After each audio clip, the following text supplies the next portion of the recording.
Good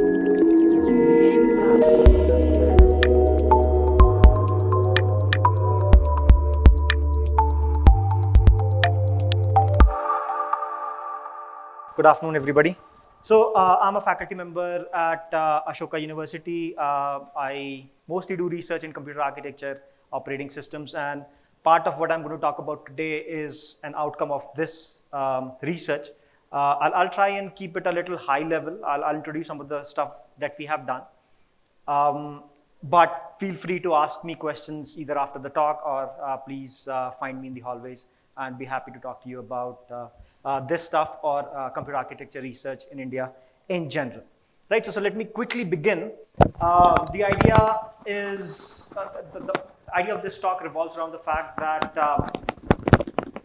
handheld devices, right? And handheld, I use handheld relatively broadly. Handheld devices are here to stay. So we see devices like smartphones, we see devices like tablets, and more increasingly we see devices like these wearable kind of things. And all of these devices are essentially complete compute subsystems by themselves, right? Most of these devices have a CPU, have memory, have some sort of storage. The kind of devices that I'm going to concentrate on run some variation of Android in this particular talk.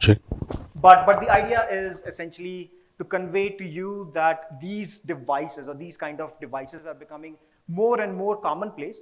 And this is something that we need to think about. How the architecture of these things is going to evolve over time is something that we need to think about more broadly, right? So before I get into the specifics of the architecture design, I'll just try and highlight a few trends and try to make a case for why do we need to do this kind of work or this kind of research.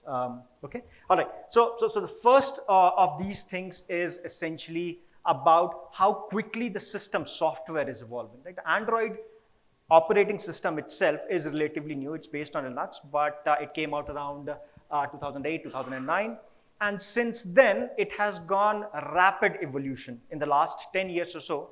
As you can see with this timeline over here, I'm not sure if it's very visible, but you can see that there has been a significant iteration of Android being released once every year, right? And almost each one of these iterations has a significant addition to the operating system that is being added, and that has partly to do with the rapidly evolving ecosystem of these handheld kind of devices. So you have to keep up with that fact, right? So that's one part of it. System software is evolving really, really fast as far as the handheld domain is concerned.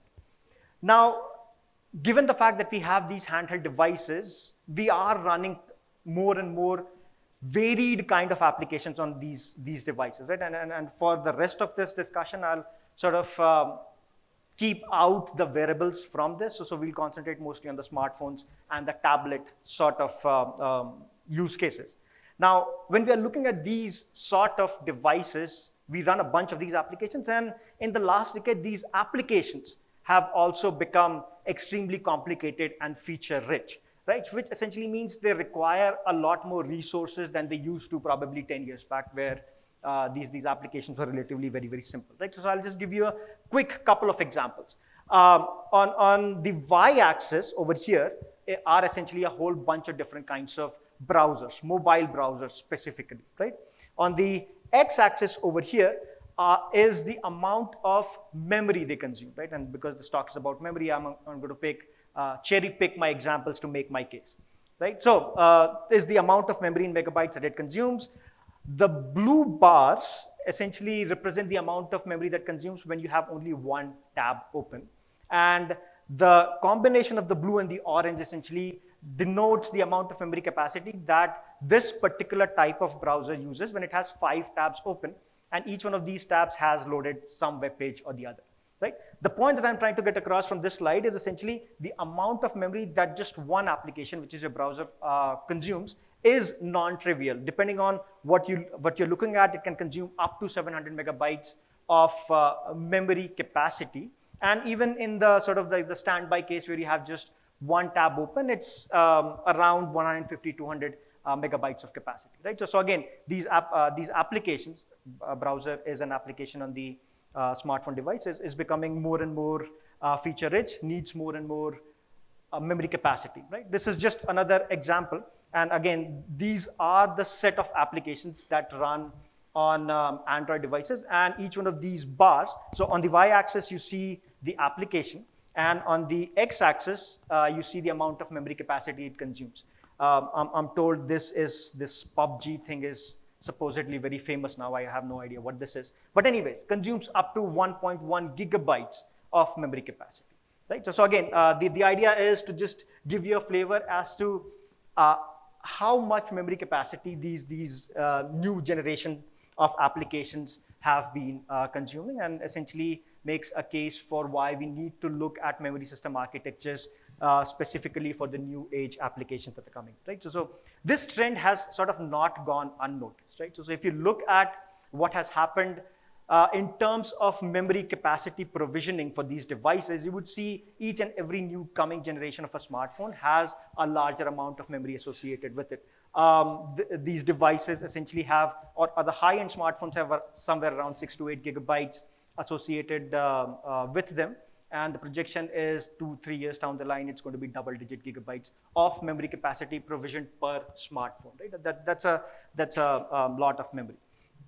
The other thing which I'm just trying to put out there is the fact that if you just look at the trend as to how the capacity has evolved over time, in 2010, top of the line smartphone, which is the second bar from the left over there, essentially had 300-ish megabytes of capacity associated with it. 5 years down the line, that had grown up to 5.7 gigabytes of capacity, which is a 17x increase in the amount of DRAM that was provisioned on a top-end smartphone in the 5 years from 2010 to 2050, right? And given how feature-rich these apps are becoming, this trend is potentially not going to slow down anytime soon, which essentially is also something that we see as to the announcement the various device manufacturers are making over time. So recently, this newspaper clipping on the bottom left is something that I picked off a couple of days ago. And essentially, this talks about Samsung releasing an LPDDR4 device, which is probably 12 gigabytes or something. Right? So this is something that the memory vendors have realized as well. Right? So they are provisioning, or they are putting out devices that have larger capacities available, which is good, which is something that we need. But larger capacities essentially also come with certain side effects. Right? One of the side effects is energy consumption. So these pie charts that are taken from a publication 4 years ago, and again, this is an academic publication, but it is based on data that has been gathered from real devices. What you essentially can see over here, that this orange bar or orange chart of the pie chart gives you the amount or the fraction of energy consumed by the memory system as a part of the total energy, right? And if you look at, and these are for two specific applications, one is Skype and one is some sort of a multiplayer game.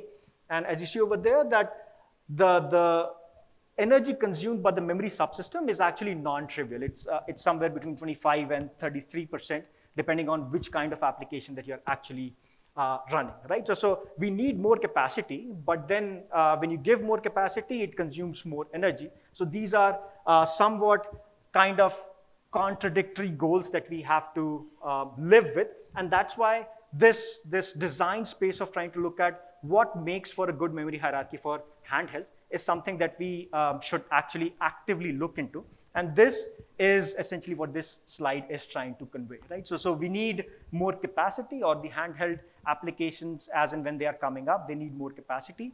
But you give them more capacity in terms of DRAM, that essentially consumes more energy, right? So we need, these are contradictory goals, and we need to somehow find a balance between these two. So how do we exactly do that?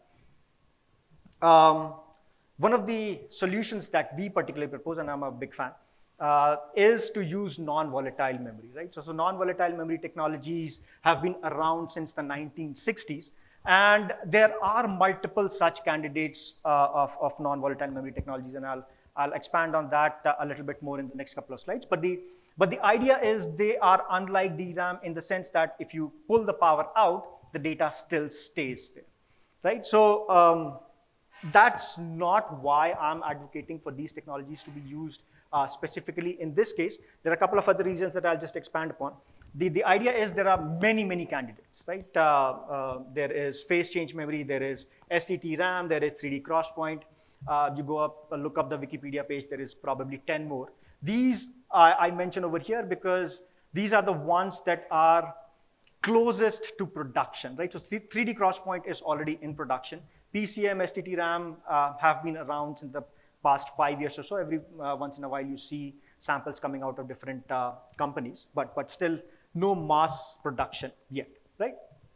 The primary difference between any of these technologies and DRAM is in the manner in which these things store information. So in DRAM, your information is stored as charge on a capacitor, right? When you look at any one of these things, or most of these things, information is stored as essentially resistance, right? So, and depending on what your resistance is, or in the case of spin torque transfer memory, what your magnetic spin is, decides whether what you have stored in there is a 0 or a 1 or something similar, right? So given that you have these technologies, they come in with a bunch of positives and negatives. And I'll sort of mention both of the positives and the negatives of these technologies, and then try and see how we can use the positives, overcome the negatives, and try to come up with novel memory hierarchies for handheld devices using these non-volatile memory technologies, right? So some positives are essentially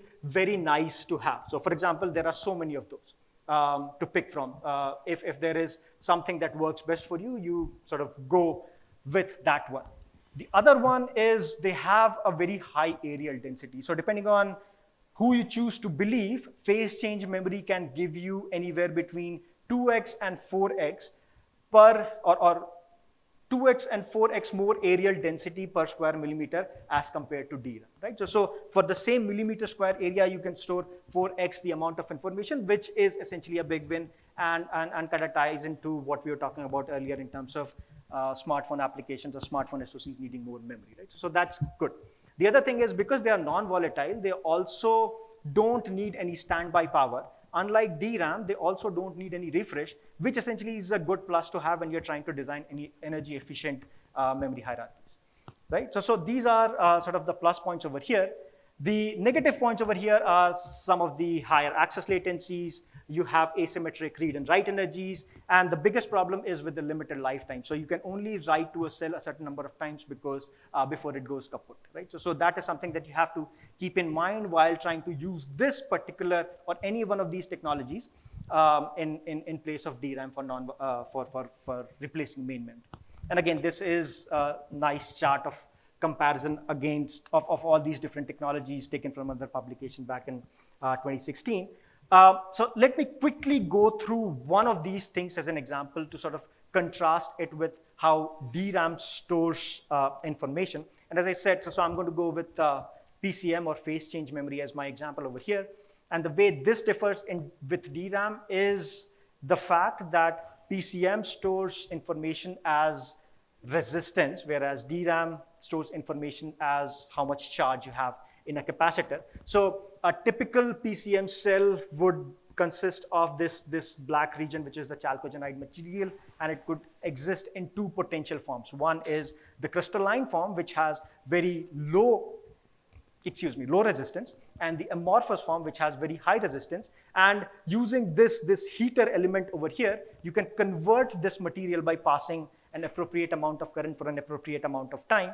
You can convert this chalcogenide material from crystalline to amorphous, or vice versa, depending on how you pass the current. And essentially, that is what is shown over here, right? So in the set state, which is the crystalline state, which is the left side figure over there, it has low resistance, which is between 1,000 to 10,000 ohms, whereas on the right side, you have the same chalcogenide material in the reset or the amorphous state, which has 10 to the power 6 to 10 to the power 7 ohms of resistance, right? So that amorphous state you can associate potentially with a 1. This state you can potentially associate with a 0. And that's how you sort of store information in these sets, right?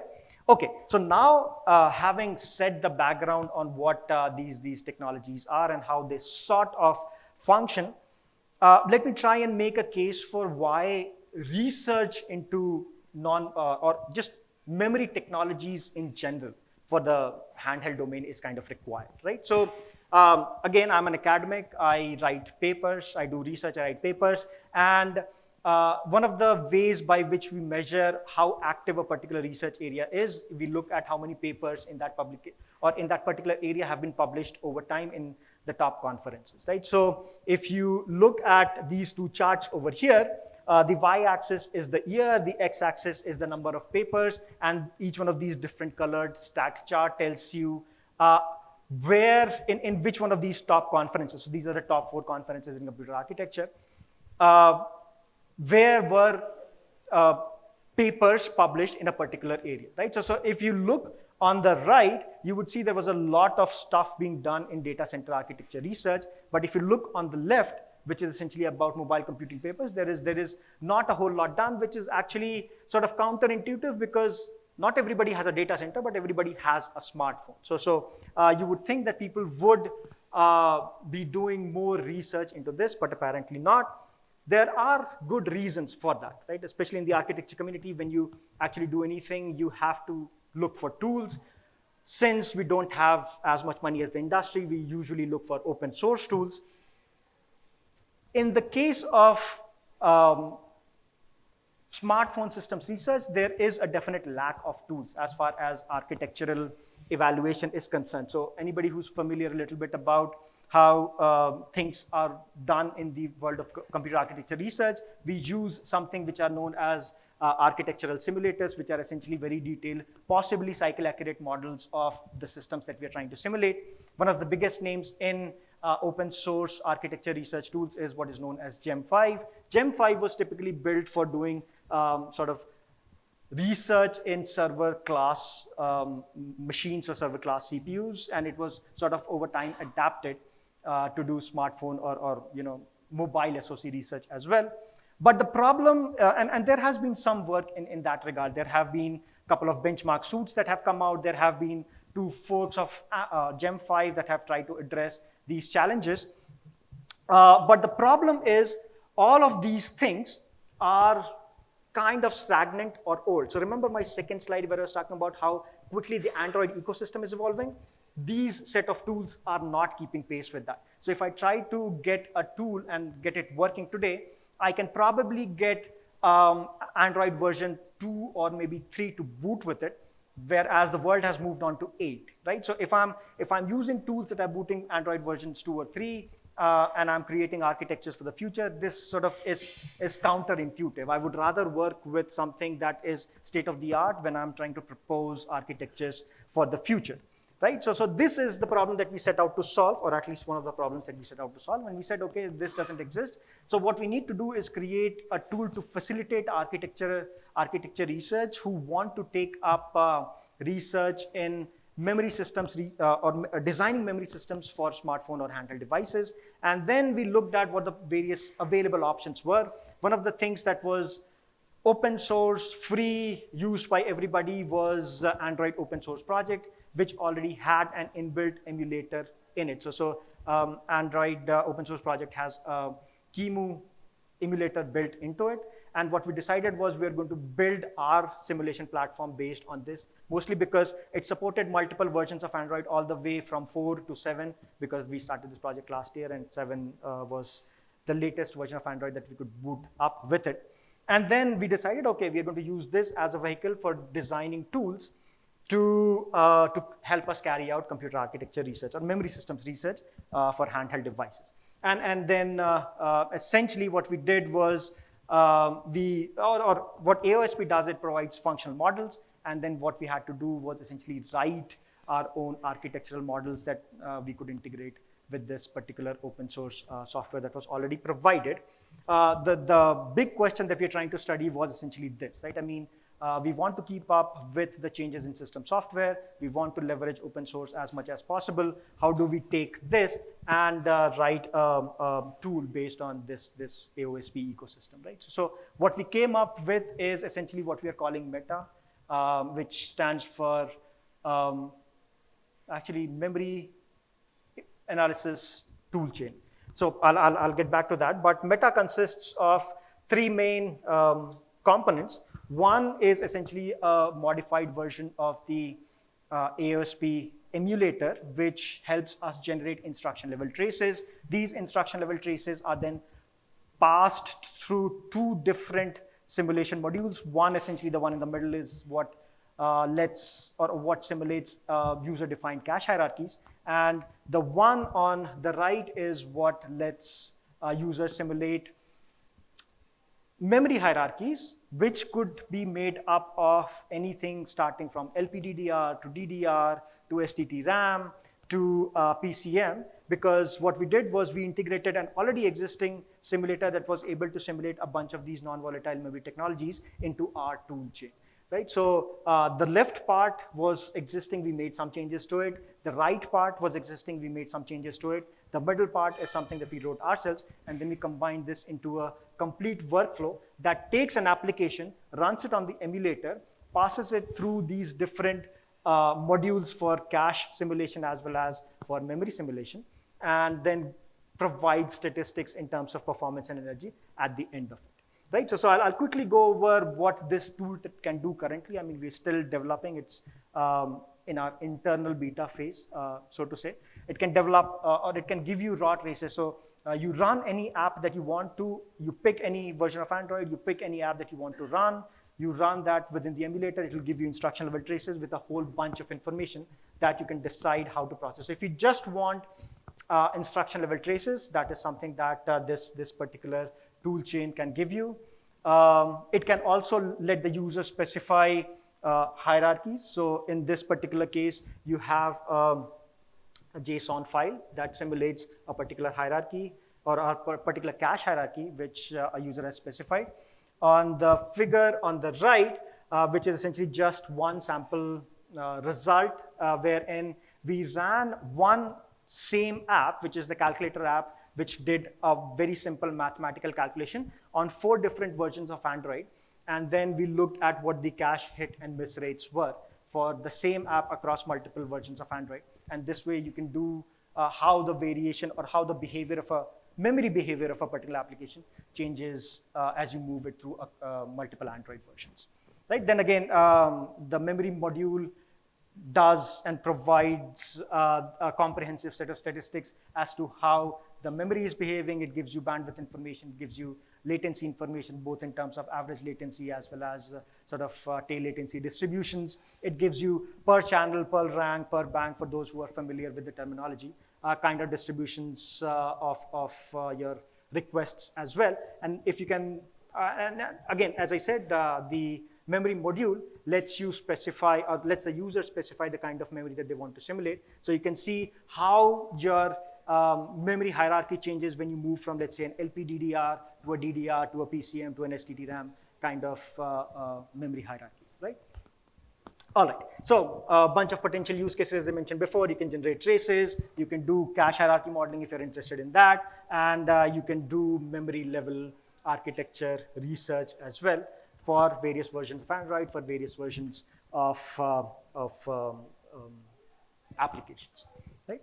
Okay, so that was the tool development part of it. Now let me quickly move over and talk a little bit about some of the actual memory hierarchies that we have proposed and published over the course of last year or so, right? So I've already talked about the motivation for doing research in memory hierarchies or designing novel memory hierarchies.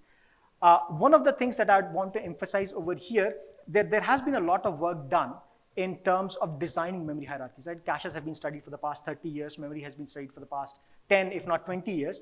But the problem is all of that has been concentrated towards either desktops or servers, right? And what we have figured out is that solutions that work for either the desktop vertical or the server vertical, they can't just be copy pasted over to the smartphone domain, right? So, and there are a few reasons for that. And the reasons are some of them I've listed over here. Is one of them is smartphones or handhelds have different sort of requirements when, as opposed to desktops or servers. For example, response time is one of the, or user level response time rather, is something that is very, very important in this particular case, because imagine you're browsing through your Twitter feed, and even though you have a very high capacity, low energy memory system, but it becomes terribly slow, right? And in that case, it does not solve the problem that we set out to solve.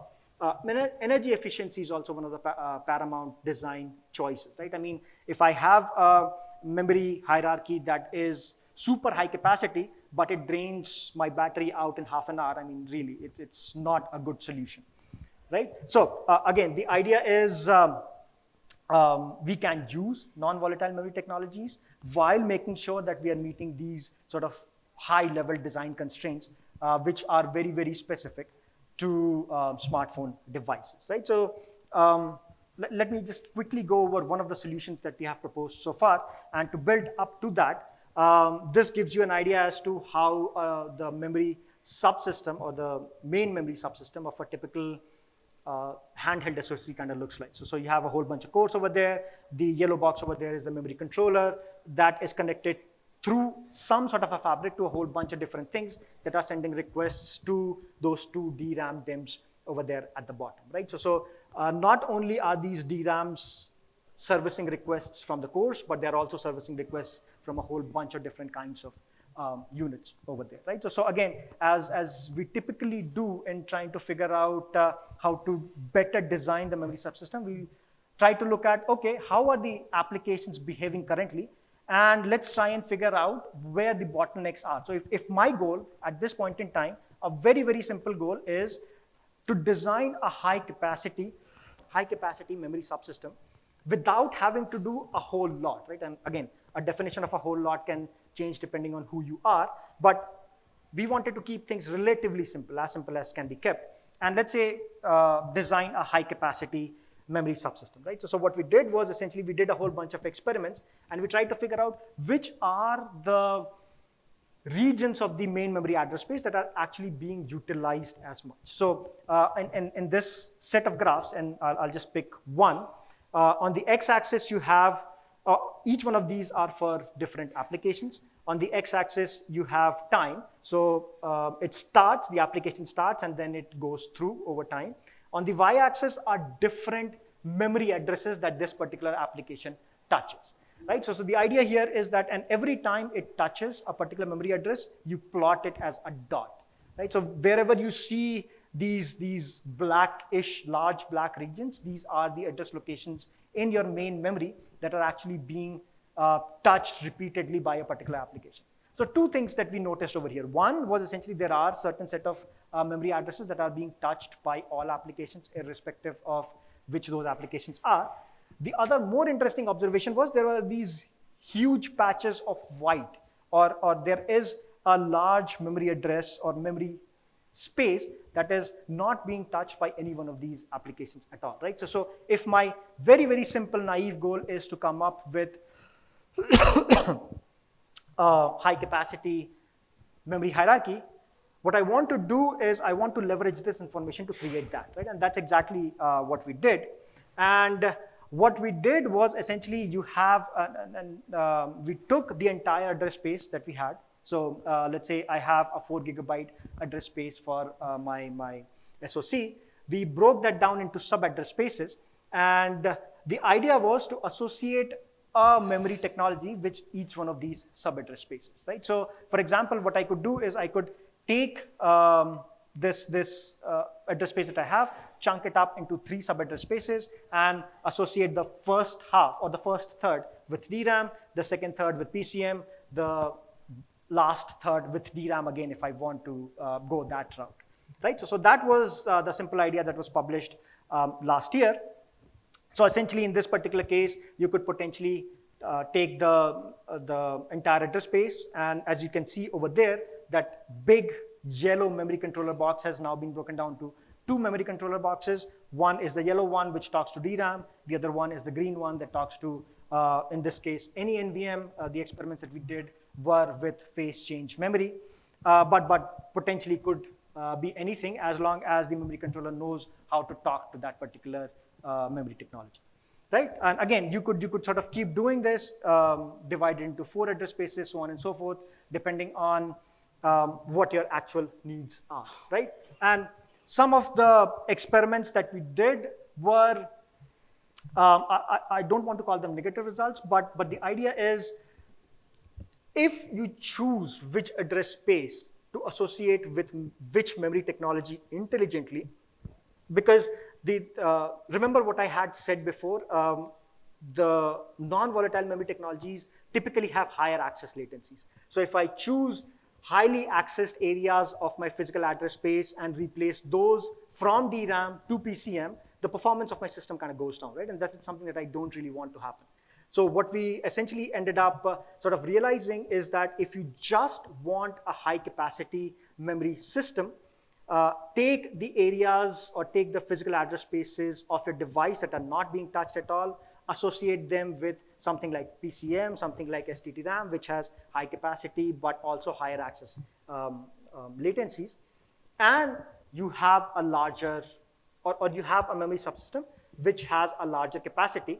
But if you do that unintelligently and you replace the highly accessed regions of your memory address space with something like PCM, you end up getting a huge loss in performance, right? And that is essentially what this chart is trying to sort of show. So all these things on the x-axis are different kinds of smartphone applications. On the primary y-axis is the normalized runtime. On the secondary y-axis is the normalized energy. And these are various combinations. So LL is when both the address spaces were LPDDR. LP, or the red bars, are when the first half was LPDDR and the second half was PCM.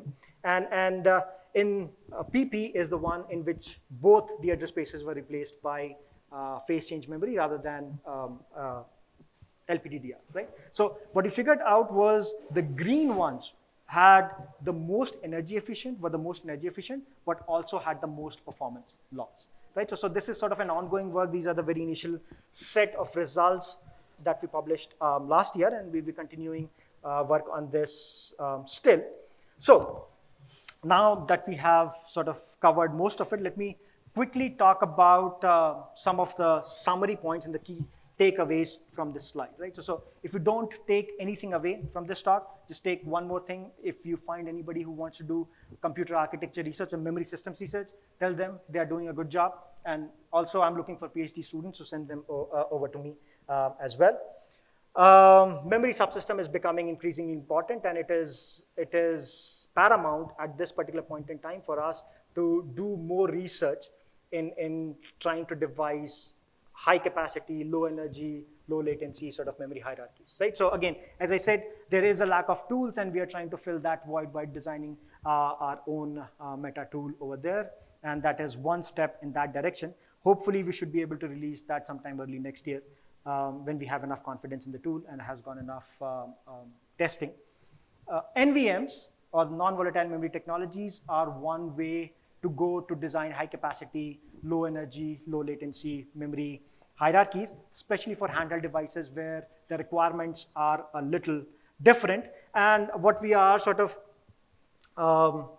advocating for are what are known as hardware software co-design mechanisms, in which some of this work that the memory hierarchy has to do is offloaded into the memory architecture. Some of it is offloaded into things like the memory management unit of the operating system, right? So this is an active area of research. We are doing more work in this. If you want to know more, please let me know. And before I conclude, of course, I need to thank my sponsors, without whom this work would not have been possible. I'm very grateful to SERB, IIT Gandhinagar, where I was before, and Ashoka University, and all these students actually who do bulk of the work. I just come here and give talks. So I thank them for doing the bulk of the work, and these funding agencies, and I think I'm right on time, so excellent. Of course.